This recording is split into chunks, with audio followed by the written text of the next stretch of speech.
Meu pai repetia uma frase que ficou na minha cabeça. Eu gostaria que vocês repetissem isso para os seus filhos, para os seus netos. Qual a frase? Deus é bom, meu filho. Deus é bom. Deus é bom. Deus é amor.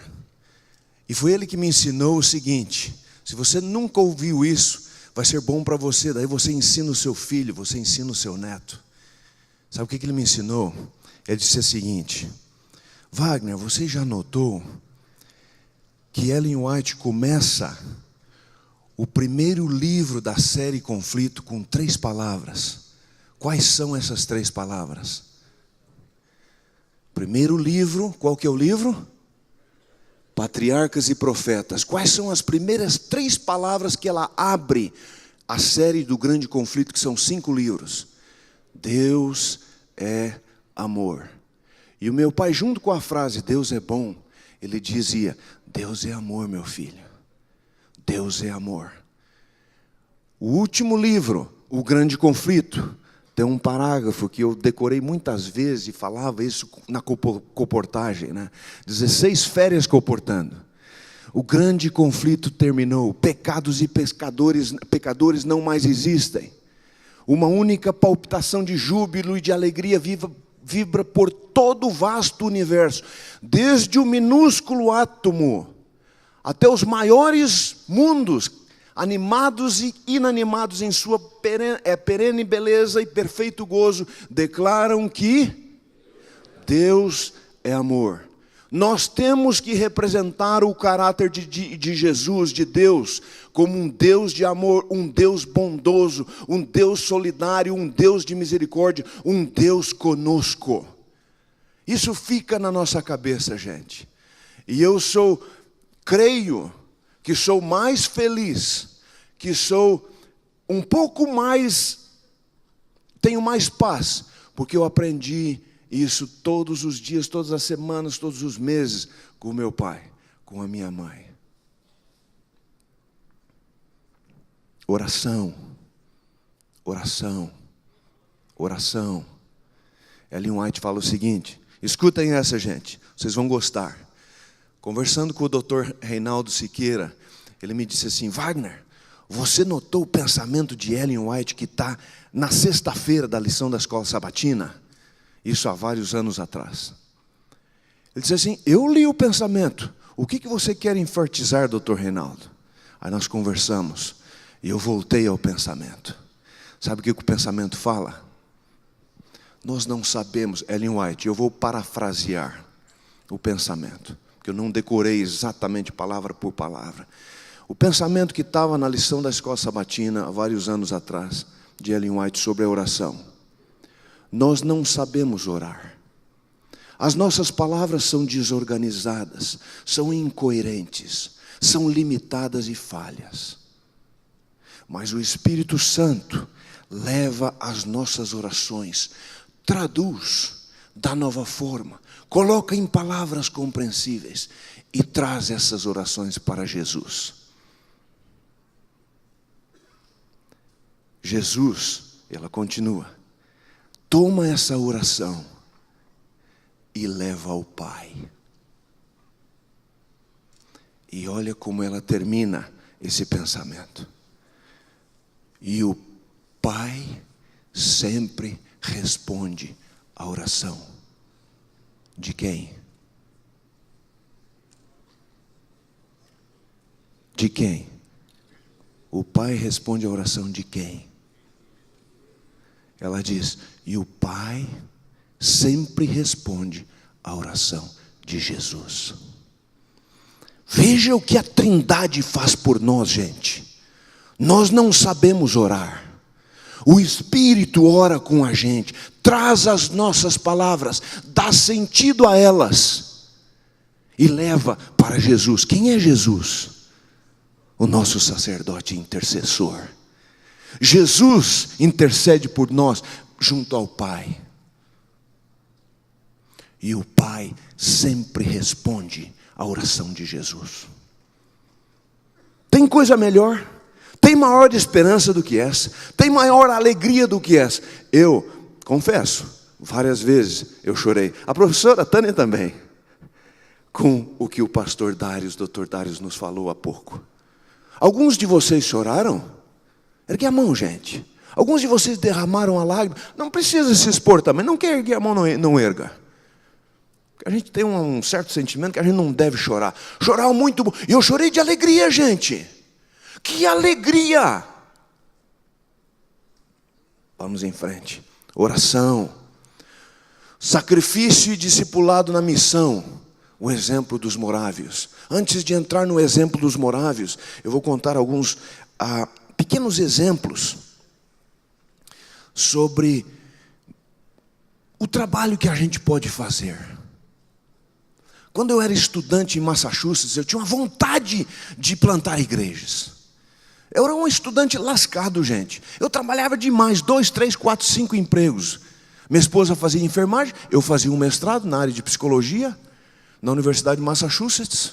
Eu já era pastor, mas eu era um fazedor de tenda, um missionário voluntário, sem ganhar um centavo da igreja. Por isso que eu perdi 10 anos de IAJA, né? Eu fui estudar mais. Eu queria plantar igreja, então fazia um mestrado de tardezinha, de noite, umas 3 horas na universidade. Dia inteiro eu trabalhava, e algumas noites também. No fim de semana minha esposa fazia um plantão, sábado à noite, noite inteira, domingo à noite, a noite inteira. E ela fazia a faculdade tempo integral durante a semana. Sexta-feira ela limpava 2 casas. E com a limpação de 2 casas dela, ela garantia toda a nossa comida e a gasolina. E de vez em quando um membro da igreja, né, essa igreja que a gente a gente depois fundou, colocava $20 na porta do carro, ou dentro da minha Bíblia, e a gente ainda tinha alguma coisa diferente para poder ajudar os outros. Uma vez a minha esposa abriu a geladeira. Isso ela conta como um fato real. Eu não notava muito que ela que tomava conta da casa. Não tinha nada na geladeira naqueles dias. E ela abriu a geladeira na sexta-feira. E a geladeira estava cheia, gente. Ela conta como o maior milagre do maná de Deus para nós. Que nós estávamos dormindo e Deus estava enchendo a geladeira, né? A gente está dormindo e Deus está dando. E nesse contexto, gente, de fazer o mestrado, de tentar estudar mais, de tentar aprender mais de Deus, como Deus trabalha com a mente na área da psicologia, eu queria trabalhar. Então, eu e a dona Florisa, uma viúva do Rio de Janeiro, começamos a ir numa igreja hispana. Não, mas nós vamos montar uma igreja brasileira. E nós saímos nos domingos de manhã a frequentar e assistir o culto em algumas igrejas evangélicas. E depois eu falava com o pastor se eles poderiam nos ceder a igreja para a gente ter uma igreja adventista. Muitos domingos a gente recebeu não. E nós oramos, essa viúva e eu. Finalmente um da igreja metodista abriu as portas e disse, pode ter a igreja. Uma tremenda igreja, cabia umas 700 pessoas. Nós éramos uma meia dúzia. Eu digo, que bom, Senhor. O Senhor me deu a igreja, me deu espaço por $50 por sábado. Não era nada, gente. Uma igreja que cabia umas 600, 700 pessoas. Mais um segundo andar, mais todas as salas de crianças. Primários, hall do berço, etc. E a minha esposa disse, sim, vamos fazer um programa para criança.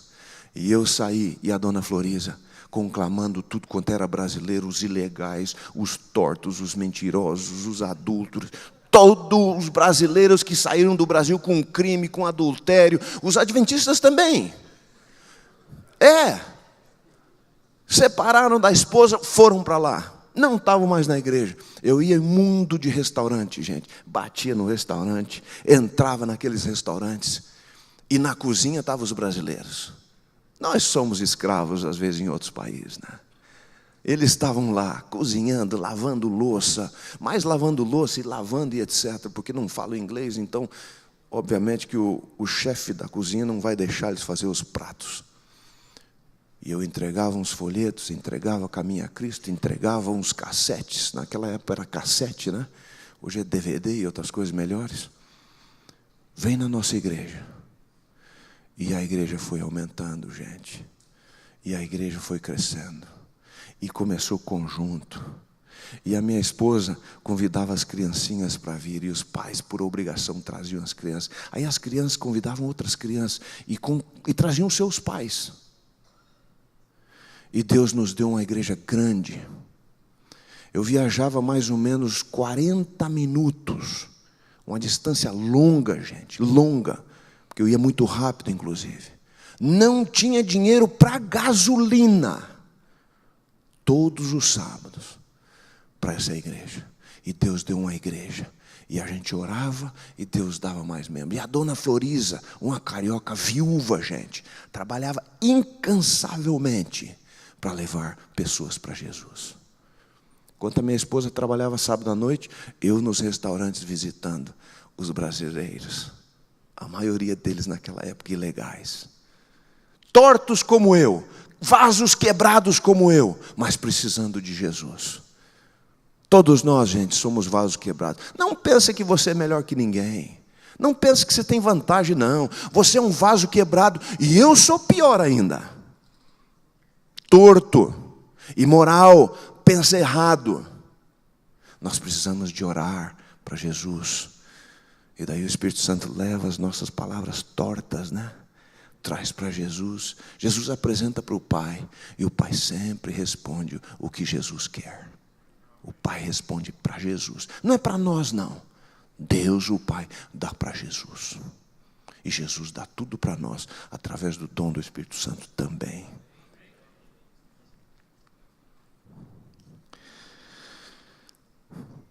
E disse-lhes: ide por todo mundo e pregai o evangelho a toda criatura. Isso era pregado o evangelho do reino, por todo mundo, para testemunho a todas as nações. Então virá o fim.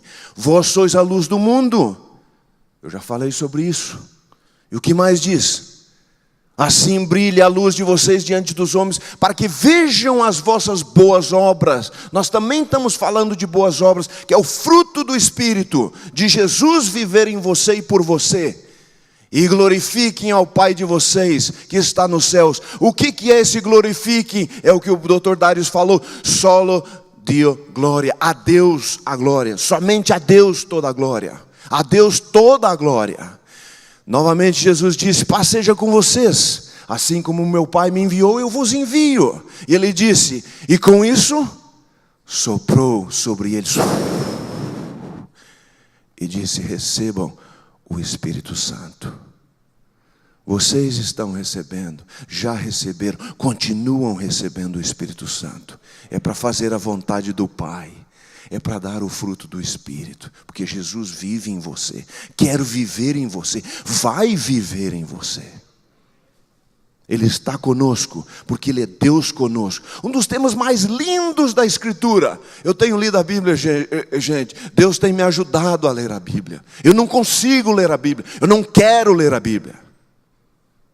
Sabe qual é um dos temas mais lindos que eu encontrei nesses últimos, talvez 3 ou 4 anos? E se repete, começa lá no Gênesis, lá com Abraão. Eu estarei com você, Abraão. Não tenha medo. Eu estou com você, Moisés. Não tenha medo, aqui está meu cajado. Você vai. Para Josué, o que ele fala, gente? Assim como eu estive com meu servo Moisés, eu vou estar com você, Abraão. Não temas, não te desanimas. Eu estou com você. Ele continua: se você passar pelas águas, não te submergirão. Pelo fogo não te queimará. Eu estou com você. E o profeta Isaías fala: e a virgem conceberá e dará à luz um filho. E daí como é que vai ser o nome dele? Emanuel, que é Deus conosco. Deus está conosco, gente. Tenham essa consciência. Quando eu comportava essas muitas férias, muitas e muitas vezes, gente, isso era até engraçado de ver. Depois no meu curso de psicologia, no mestrado, né, eu acho que algumas coisas que alguns professores falaram, eu poderia até me autoanalisar e dizer assim: o Wagner eu acho que era meio doido. Porque eu falava com o meu anjo. Eu dizia o seguinte: eu vou entrar nesse prédio, 4, 5 andares. Você vai na minha direita, eu vou na esquerda. Eu ia para a esquerda. Como se fosse algo físico, alguém caminhando comigo. Eu ia para a esquerda. Inclusive, quando uma pessoa estava descendo, eu manobrava para o anjo ter um espaço. Meio doido, né? Vamos lá para o último andar. E lá do último andar nós vamos descer. E tu vais entrar comigo, meu anjo, a cada porta que eu bater. Tu vais à frente, tu vais me proteger, tu vais me abençoar, tu vais falar comigo. Porque tu também é um representante do céu. Tu conheces muito mais do que eu, o Espírito Santo. Pede para Ele estar com a gente. Deus é bom. Deus é amor. Deus cuida de nós. Deus está conosco. Ele está comigo, Ele está com você. Não esqueça disso. Não deixa Satanás distorcer a imagem de Deus. O caráter de bondade, de misericórdia. Aquele que vem, se joga com a corda, como a gente viu no filme. Eu até vou pedir para o Dr. Darius, porque eu tenho esse filme, mas eu não tenho ele legendado em português. Eu fiquei feliz hoje com essa coisa que ele mostrou para nós. Como que nós fazemos para entender tudo isso? Deixa eu ir para frente. John Leonard Dober e David Nichtman saíram de Copenhagen em 1732 e foram para as ilhas do Caribe. Muitos desses missionários se venderam como escravos para evangelizar os escravos. Vocês não fazem uma ideia, gente, a história dos missionários morávios. Eu falei oração. Eles fizeram um movimento na Alemanha, na Morávia, de 100 anos de oração, 24 horas por dia, alguém estava orando. Durou 100 anos o movimento de oração dos morávios. Uma igreja de só 600 e poucos membros. Alguém, em volta do relógio, uma escala, alguém estava orando, 2, 3 pessoas por hora, às vezes por meia hora, às vezes por 2 horas. Um movimento que durou 100 anos. Vejam o resultado. Muitos deles, inclusive, iam nos leilões de escravos. Se ofereciam. Eu quero ser vendido como escravo. Para quê? Para trabalhar lado a lado com os escravos africanos, para ajudá-los a curar doenças, porque eles eram pessoas, muitos deles eram pessoas estudadas, haviam feito cursos de medicina, não medicina integral, mas cursos para curar, para ajudar com remédios naturais. Outros iam especificamente para pregar o evangelho, lado a lado, ensinar a Bíblia, ensinar o alfabeto, ensinar os escravos a poder ler alguma coisa. Não era simplesmente dar um estudo bíblico sobre o sábado. Não. Curar as feridas com unguento, com pomadas naturais. Feridas mesmo. Enfermidades graves. Ajudar os escravos. Erguê-los da marginalização. O que mais? Na Guiana, por exemplo, por muito tempo, praticamente só os morávios trabalharam naquele país. Eu tive a oportunidade de ir à Guiana uns 2 anos atrás. Um grande congresso nós fizemos ali, um treinamento de missões. E me veio na cabeça, eu vou perguntar para o auditório, quantos de vocês, de alguma maneira, são parentes, ou foram membros da igreja Morávia? 70% do auditório levantou a mão. Será que os morávios trabalhavam para Deus? Ou será que a gente tem os nossos preconceitos e rótulos, que ninguém mais trabalha para Deus, só os adventistas? Veja o que eles fizeram, gente. Deixa eu mostrar a outra coisa. Por muitos anos, cada converso custou a vida de um missionário morávio. Para de reclamar, irmão. Para de reclamar, pastor. Em média, cada converso custou a vida de um morávio. Eles morriam de doenças tropicais na sua maioria e outras doenças. Alguns poucos morreram porque foram martirizados. E nós estamos reclamando, como diz o ditado, de barriga cheia? Não temos perseguição religiosa. Somos um país livre. Não temos problemas de tufões, de terremotos, de maremotos, de outros desastres naturais. Sempre reclamando. Eu estou falando para mim mesmo. Se algum de vocês puder pensar como uma lição para si, talvez.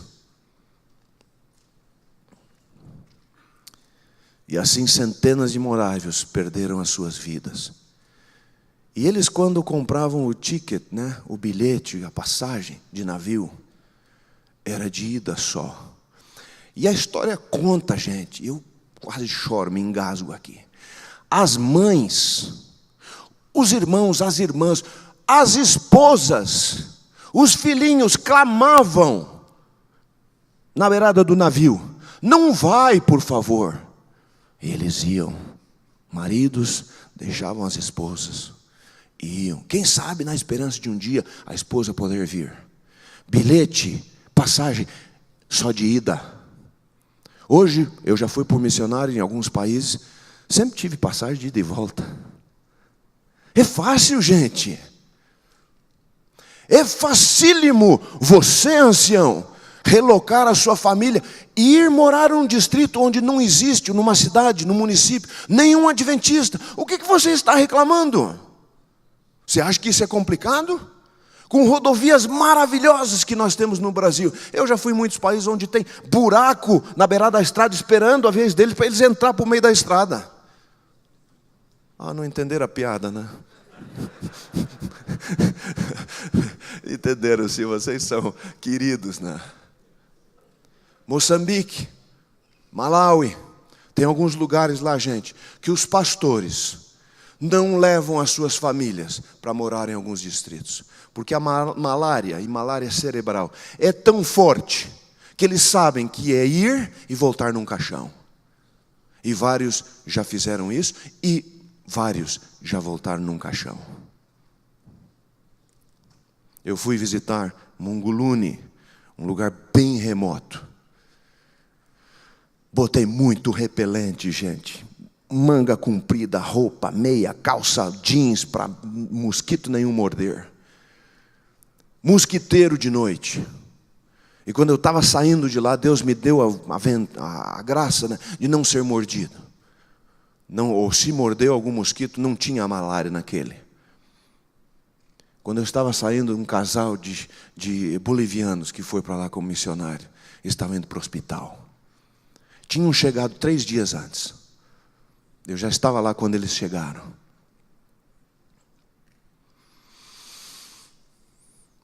Os morávios oraram muito sobre a possibilidade de enviar missionários. 24 horas por dia, 7 dias por semana, durante 100 anos, eles oravam e enviavam. Entre 1732 e 1760, esta igreja de apenas 600 membros enviou 226 missionários. Uma proporção de um missionário para cada 12 membros de igreja. Vamos fazer a matemática, pastor? Quantos membros tem a Paulista Oeste? 32 mil membros. Uma proporção de um missionário para cada 12 membros. Vamos dividir? 32 missionários por 32 mil membros por 12. Quanto que dá isso aí? 1.800, 2 mil membros. Paulista Oeste tem que enviar, nos próximos 30 anos, vamos botar por baixo, 1.000 missionários. 2.666. 2.666 se fosse essa proporção. E uma igreja pobre. A Paulista Oeste é uma igreja rica. E eu sei o que estou falando, gente. Não acha que eu estou querendo fazer um show. Eu sei muitos pastores, aonde eu trabalhei, muitos pastores trabalhavam 3 dias por semana, pendurados em prédios, limpando as vidraças, os vidros do lado de fora do prédio. E às vezes, quando era muito frio, eles não tinham como ganhar dinheiro, porque eles não podiam estar pendurados lá fora do prédio. 3 dias por semana, permitidos pela associação local, ok? Para poder ganhar dinheiro, porque o salário era muito pequenininho. O que nós estamos reclamando, irmãos?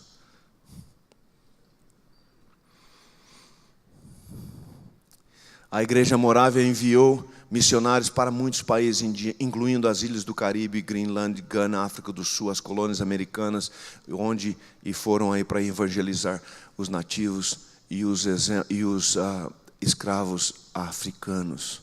Os morávios trabalhavam de acordo com os seguintes princípios missiológicos, ou de missão, ou de evangelismo. Missionários são membros leigos. Não é pastor, não. Missionário é membro leigo. Segundo, missionários são obreiros autossustentados, fazedores de tendas. Vocês entenderam bem o que eu falei, né, sobre Paulo. Terceiro, missionários devem aprender a língua e a cultura local e traduzir a Bíblia para a língua local imediatamente, assim que pudesse. Os missionários devem estabelecer escolas e ensinar as pessoas a ler a Bíblia. Os maiores centros de influência, a igreja está falando muito hoje de centros de influência. Estabeleçam mais escolas pequenas para as crianças, para formá-las desde pequenininha. É o melhor centro de influência que existe. É uma escola para as crianças. Missionários devem se envolver no evangelismo pessoal em vez de evangelização em massa. Gente, isso é 1700 e poucos. Nós já estávamos falando em evangelismo pessoal, pessoa para pessoa. Os morávios em 1700 e poucos já estavam mais adiantados que nós, em alguns aspectos. Missionários devem enfatizar e apresentar Jesus como o Cordeiro de Deus que foi morto. O Cordeiro de Deus que tira o pecado do mundo. Eles devem procurar estabelecer igrejas locais o mais rápido possível. E a igreja local deve ser autogovernada, se gerenciar a si mesmo o mais rápido possível com liderança local. Em muitos países onde o evangelho foi, o cristianismo, e não só a igreja adventista, cometeu o erro de só liderar, a liderança era estrangeira. Quando dava crises, problemas grandes políticos com o governo, o que acontecia? Não tinha liderança. A igreja desaparecia. Muitos casos, eu poderia dizer, muitos países aconteceu isso. William Carey, um outro grande missionário que foi para a Índia, olha o que ele falou. Espere grandes coisas de Deus. Empreenda grandes coisas para Deus. Ore e empreenda. Não fique só na oração, gente. A oração é ativa, ela é circular, ela vai e vem, Enquanto eu estou orando, eu estou fazendo. Porque é o fruto da minha permanência em Cristo. Ele traduziu a Bíblia para 29 línguas e participou em traduzir a mesma para mais 11 línguas. E você pensa, será que William Carey era um doutor em teologia? Era um erudito? Um acadêmico? Não. Sabe o que ele era? Um britânico sapateiro. Ele era um sapateiro. E fazendo sapatos, ele começou a estudar as línguas bíblicas. Grego, hebraico, latim, alemão, holandês. Fazendo sapato. Por isso eu digo, por que você está reclamando e eu também? De barriga cheia. Por que a gente não estuda mais? Você sabe qual é um dos melhores ingredientes no estudo da Bíblia? Vou dar essa dica para você. Dr. Ducan que me falou. O melhor ingrediente no estudo da Bíblia. E você vai dizer, não, o Espírito Santo. Não, isso aí já entra numa outra esfera, né? Lógico que é o Espírito Santo. Lógico que é o poder de Deus. Mas o melhor ingrediente, o melhor método, a melhor ferramenta, sabe o que é? Fala aí, especula aí com o seu colega. O que é? Melhor ferramenta, o melhor ingrediente, o melhor elemento. Vou dar a resposta. É o tempo. Todos têm o mesmo tempo. Deus distribuiu o tempo para todos igualmente. E quanto mais nós gastamos tempo na palavra, mais ela nos transforma. É pelo ler e o reler da palavra que nós somos transformados. Ler de novo, voltar a ler, ela nos corrige.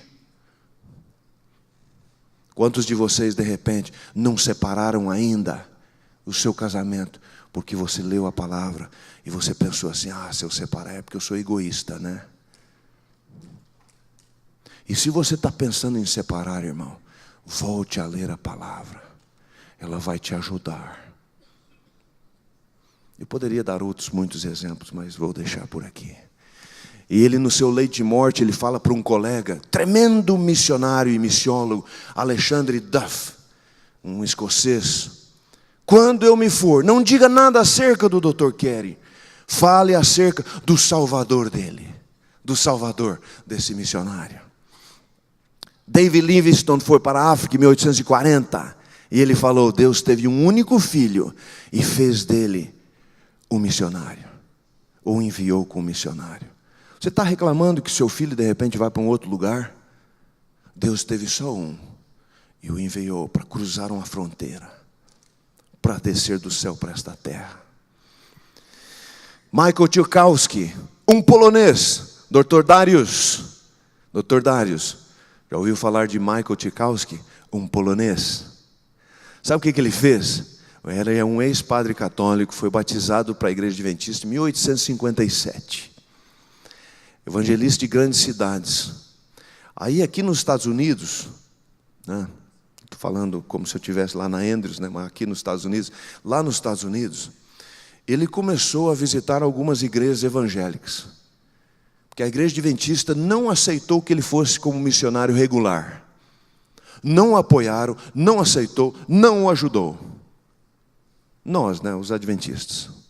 Aí ele foi em outras igrejas que ele já havia conhecido e começou a angariar fundos para ir como missionário para a Europa. Mas não falou para eles que ele já era adventista. E ele angariou fundo suficiente e foi para a Europa em 1864, quando a Igreja Adventista, mais ou menos nessa época, foi organizada. E foi sozinho. E ficou lá até a sua morte em 1874. Veja, gente, em 1874 é quando a igreja manda o primeiro missionário regular para fora dos Estados Unidos.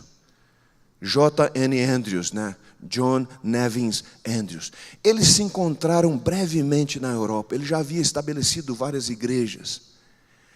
E ele morreu. Aí Andrews, o primeiro missionário oficial, toma o seu lugar. Os membros leigos vão à frente. Trabalham. Gente interessante. Quando descobriram uma notinha, né? Quando descobriram os outros evangélicos, as igrejas protestantes, que ele era adventista, estava pregando sobre o sábado, a volta de Jesus, né? As doutrinas adventistas, cortaram o financiamento. E ele ficou a ver navios, sem dinheiro, gente. Ele não era muito bom no gerenciamento das suas finanças pessoais, mas daí a coisa foi terrível para o coitado do Michael Cichowski. Mas é um exemplo tremendo para nós. Já falei do Andrews, que foi para a Europa em 1874. Foi como um viúvo, com um filho e uma filha. A sua filha morre também. Perde, já havia perdido a mulher. E ficou até sua morte. Outros vieram para o Brasil, 1892. Thurston veio para o Rio de Janeiro com a sua esposa, quando a casa publicadora foi transferida de Taquari, no Rio Grande do Sul, para o Rio de Janeiro, antes de vir para Santo André. E agora está em Tatuí, né? Interessante, Taquari, Rio de Janeiro, Santo André, Tatuí. Graf, John Lipke e muitos outros. A quem enviarei? É a pergunta que eu faço para vocês. Um dia, com a minha esposa, nós estávamos falando, né, discutindo. Eu quero ser missionário, eu falei para ela. Depois de Massachusetts, que eu contei para vocês, eu fui para Andrews fazer um mestrado em missiologia. E lá na Andrews, quase terminando o mestrado, eu disse: Gisele, eu gostaria de ser missionário. Eu já estou cansado de trabalhar para estudar. Eu não aguento mais só trabalhar para pagar estudo. Eu quero ser um missionário. Eu fiz um mestrado em missiologia, eu quero ser um missionário. Ela falou: não. Eu tenho uma esposa gaúcha, forte de opinião. Não, nós estamos aqui na Andrews, você vai aproveitar, vai fazer um doutorado. Eu vou te ajudar. Ela já era uma enfermeira, ela começou a trabalhar, então já estava ganhando alguma coisa boa, melhor do que o nosso salário de subempregos, né? Aí eu ali frustrado, mas fiquei muito frustrado, gente. A gente debateu o assunto, eu fiquei muito irritado. Não vai, nós temos que aproveitar esta oportunidade. Nós estamos aqui na Andrews, você vai fazer um doutorado. a contragosto, totalmente contragosto, cansado, esgotado de tanto trabalhar e estudar ao mesmo tempo, me matriculei no doutorado. Num sábado na igreja, grande igreja, como essa aqui, da Andrews, lá do pastor Dwight Nelson, ele fez um sermão muito poderoso sobre a família. Nos convidou para ir orar e fez uma oração por todos nós. E eu pensei, Senhor, Tu conheces o meu coração. Orei muito, dando a mão para minha esposa, não gostando muito dela, amando, né, profundamente, total compromisso com ela, mas naqueles dias eu não estava gostando muito dela, não. Com a mão assim, né? Senhor, Tu sabes que eu quero ser muito missionário, mas não posso me separar para ir como missionário. Assim é a minha oração. Imagina, me separar, que egoísmo, né? Para ser missionário ainda, né? Esquizofrenia, loucura da mente. Aí eu orei. Eu vou botar isso nas tuas mãos. Você dirige. Oração, oração, gente. Você dirige. Esqueci do assunto. Entrei no doutorado de corpo e alma. No final daquele primeiro semestre, o telefone toca lá em casa, enquanto eu estava fazendo uma matéria intensiva de noite. Minha esposa atendeu o telefone. Alguém da Alemanha, que não conseguia dormir por causa de fuso horário diferente, ligou lá para casa e disse, quem está falando? Aqui é a Gisele, você é esposa do Wagner? Sim. Nós queremos que vocês vão como missionários para a Ásia Central, para Nakhchivan, para a terra de Noé. Minha esposa, tá bom, nós vamos. Pirou a minha esposa, gente.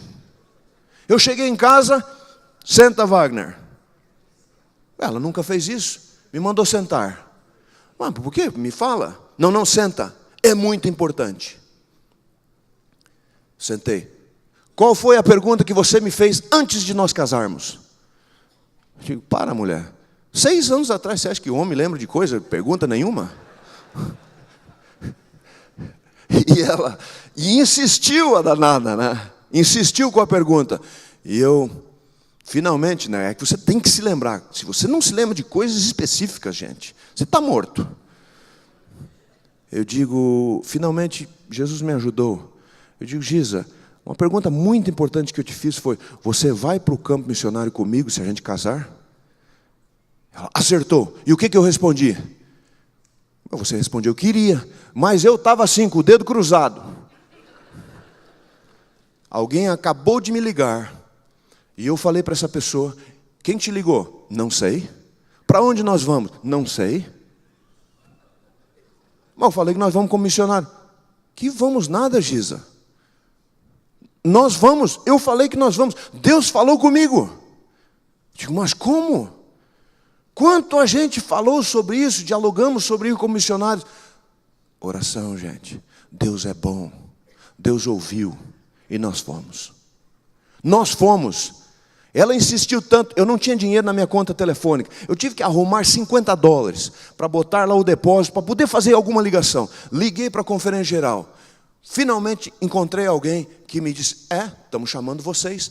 A gente chamou 3 pessoas, um americano, um alemão. Ninguém aceitou. Um está doente, a esposa está doente. Vocês aceitaram. Ninguém falou comigo ainda? Não, sua esposa disse que vocês vão. Eu estava doido para ir, gente. Eu aceitei aquilo com todo o coração. E nós fomos. E Deus abençoou. E Deus abençoou. Quem enviarei como discípulo missionário?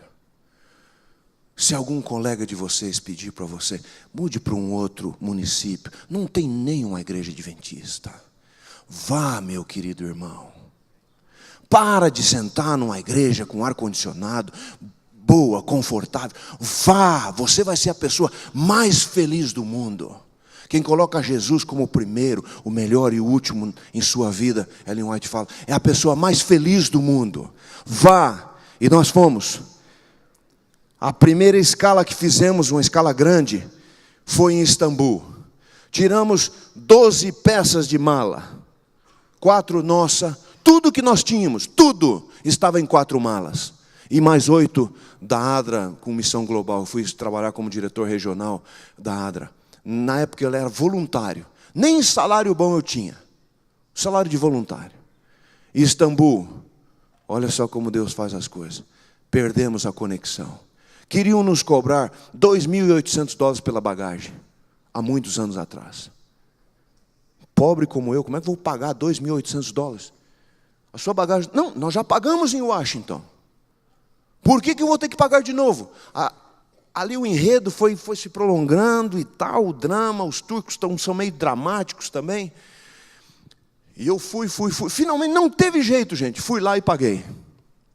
Quando voltamos, olhamos numa vidraça assim, o nosso avião estava sendo puxado pelo trator, foi embora. E a minha esposa começou a chorar desesperadamente. Eu digo, não preocupa, Gisele. Vai dar certo, Deus vai providenciar. Telefonei para Washington, para algum colega. Ele me deu uma referência de alguém em Istambul, que ele já havia trabalhado com transportes. Resumo da história, gente. Passamos um dos melhores fins de semana da nossa vida, com os 3 filhos do ministro da Indústria e Comércio da Turquia. E no domingo fomos passar o domingo do Dia dos Pais na casa do ministro da Indústria e Comércio. Uma das famílias mais ricas da Turquia. Que depois, por anos, por mais de 10 anos, nós nos relacionamos. A esposa de um desses filhos dele deu roupas de grávida para minha esposa, passando uma bênção na tradição dos muçulmanos. E nós tivemos o melhor fim de semana da nossa vida, gente. Nos levaram em restaurantes, nos colocaram em hotel. A hospitalidade que vocês não podem imaginar. E aquele contato fez com que toda a logística da distribuição de alimentos, milhares e milhões de quilos para os refugiados, fosse feito por essa companhia. Deus deu uma sobremesa que a gente não imaginava. Deus é bom. Deus está fazendo a sua obra na nossa vida, gente. A quem enviarei? Jesus via em cada alguém a que devia feito o chamado para o seu reino. Eu já falei sobre isso ontem. Eu vou passar. A família de Paiva, alguns de vocês conhecem, foram martirizados. Larisson, Melissa, Margarete e Ruimar. Só sobreviveu a Melissa, que está lá na Andrews. O esposo dela está fazendo mestrado. Foi meu aluno agora no semestre passado. Ela fez enfermagem. Quem enviarei para substituir essa família? Todos foram mortos dentro da sua casa em Palau, numa ilha no Pacífico. Alguma coisa aconteceu com o slide, mas tudo bem. O Eduardo foi. A Maria foi. A Lilian, o Nivaldo, muitos outros. Todos esses eu visitei. A Maia, uma outra moça, enfermeira formada na USP, mestrado em obstetrícia. Falei para ela, Maia, por que você não aprende o árabe? Trabalhava num hospital internacional, num desses países na Arábia. Estou aprendendo, pastor. Aprende o árabe, vai ser professora da única universidade de enfermagem do país. Só de mulheres. Você vai ser uma missionária tremenda. Alguns anos mais tarde, 2 anos mais tarde, ela me ligou, pastor, sou professora, porque você me incentivou. Eu digo, Maia, e qual é o resultado do seu trabalho no hospital? Isso antes de ela ir ser professora. Não tem muito, não, e tal. Mas eu trato bem, eu oro com os pacientes que estão ali para dar à luz. E daí, você tem alguma coisa? Não tanto. Aí ela se lembrou. Ela disse assim, interessante que depois de vários meses, as mães vêm e trazem as suas filhinhas e colocam nos meus braços e dizem assim, eu dei o nome da minha filha de Maia, por causa de você. Você me mostrou Deus, pela sua oração. Você acha que essa enfermeira brasileira, formada na USP, está sendo os pés e as mãos de Jesus para esses pacientes? Com certeza absoluta, gente. Nivaldo é um veterinário, trabalha com um dos sheiks do Emirados. Eu alisei um cavalo de mais de $1 milhão do sheik. O sheik construiu uma clínica de mais de $20 milhões só para os cavalos. E o Nivaldo constantemente fala de Deus para um sheik, um dos sheiks mais ricos do Emirados Árabes Unidos. Gente, é impressionante o que Deus pode fazer por você, aonde Deus pode te colocar. Estava para viajar para Baku de avião. Como que Deus nos ajuda e nos protege. Falei para o motorista da Adra, quando o avião circundar as montanhas 2, 3 vezes em círculos, por favor, vem lá em casa, eu vou estar pronto com a minha mala. Ele já tinha o bilhete, já havíamos comprado há vários dias. E eu fui para casa arrumar minha malinha. Quando eu cheguei em casa, minha esposa recebeu-me com uma menininha de 2 meses, né, a nossa primeira filha. Num lugar menos 35 abaixo de zero, muito quente no verão. E nós levamos essa menininha para lá. Minha esposa quase enlouqueceu, coitadinha. Ele veio, bateu na minha porta. Olha, o avião já desceu. Temos que ir. Eu falei para ele, não vou. Mas por que você não vai? Ele não sabia. Quando eu cheguei em casa, minha esposa me recebeu e disse assim, Wagner, fique em casa com a gente essa noite. Ela olhou para mim e disse assim, nós duas somos a coisa mais bonita, a coisa mais linda que você tem. Bem positiva, assim, mas bem carinhosa. E eu, né, meus 30 e pouquinhos anos, queria mostrar para a igreja que eu trabalhava. Eu queria ir, porque na mesma hora estava chegando um diretor de Washington, o diretor da Adra Internacional. Nós iríamos nos encontrar no aeroporto. Eu saindo de Nakhichevan, da terra de Noé, e ele vindo dos Estados Unidos. Eu queria falar com ele, eu queria me encontrar. E relutando, algo misterioso aconteceu, gente.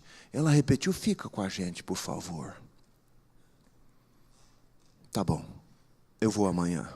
E às vezes você não sabia se ia ter voo. Eu cheguei, o motorista, vamos, não vou. Mude o meu bilhete para amanhã, para o primeiro voo que tiver. Aí ele ficou muito irritado, gente. Porque mudar um bilhete era algo terrível, exigia muitos carimbos. Sistema soviético, ex-comunista, uma transição.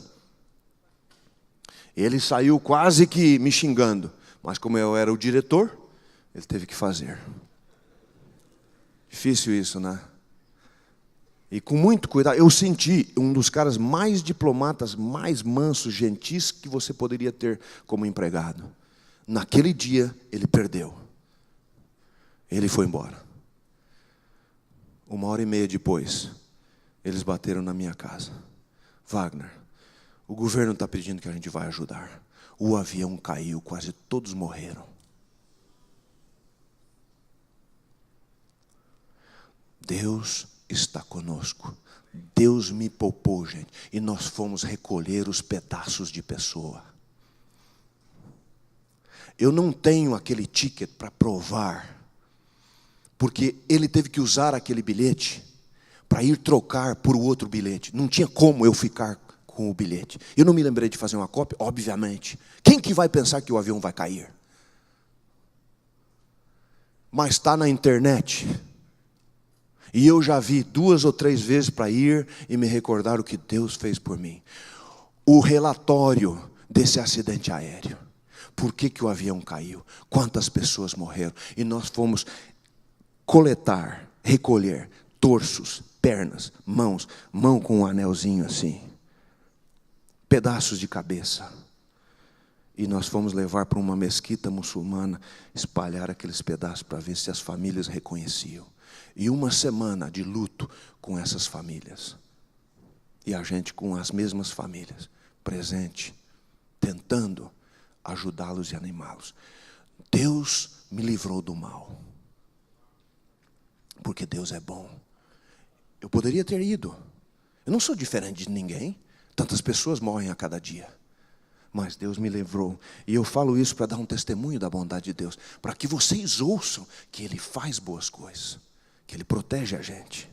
Gente, Deus é bom. Deus quer que você vá. Deus está chamando você. Saia. Deixa o seu passado.